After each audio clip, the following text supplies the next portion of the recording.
Hello and welcome back to my video. যেহেতু প্রত্যেকটা মানুষের দুটো করে গার্লফ্রেন্ড বয়ফ্রেন্ড থাকে, তাই জন্য মা সরস্বতী এবার দুদিন চলে এসছে। তো আমরা করেছিলাম সেকেন্ড দিন পুজো। ঘুম থেকে উঠে আমি স্নান ধান করে হলুদ দিয়ে মেখে আর কি গিয়ে রেডি হয়ে দেখি আমার মার অনেক কাজ বাকি আছে। তারপর মার কাজে আমি একদম হেল্প না করে বসে গেছিলাম বান্ধবীর সাথে গল্প করতে। তারপর বুনু এসে একটু মাকে হেল্প করে দিল। ওই দিক দিয়ে পুরোহিত চলে এসেছিল, তো পুজোও করা শুরু হয়ে গিয়েছিল।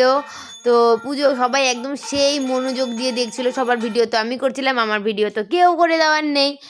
তো এইভাবে করে পুজো দিলাম মাকে, একটু যাতে করে আমাকে বিদ্যে বুদ্ধি দেয় একদম, যাতে আমার একটু একদম সেই পড়াশোনা ভালো হয়ে যায়।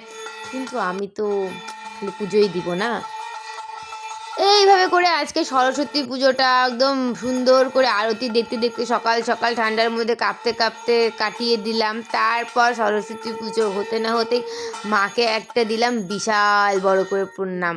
মানে এত সুন্দর করে প্রণাম করব জানো, আমার সব মনোকামনা পূরণ হয়। তারপরে এইভাবে করে পুজো শেষ হয়ে গেল।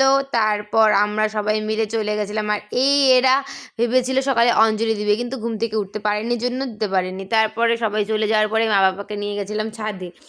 ওরা বলেছিল আমাকে একটু ফটোশ্যুট করিয়ে দিতে। তারপরে ওরা বুঝতে পারেনি আমি ভিডিও করছিলাম আসলে। এইভাবে করে ছাদে গিয়ে সবার ভিডিও টিডিও করে আজকের দিনটা আমি মানে সরস্বতী পুজোটা আমি কাটিয়ে দিলাম।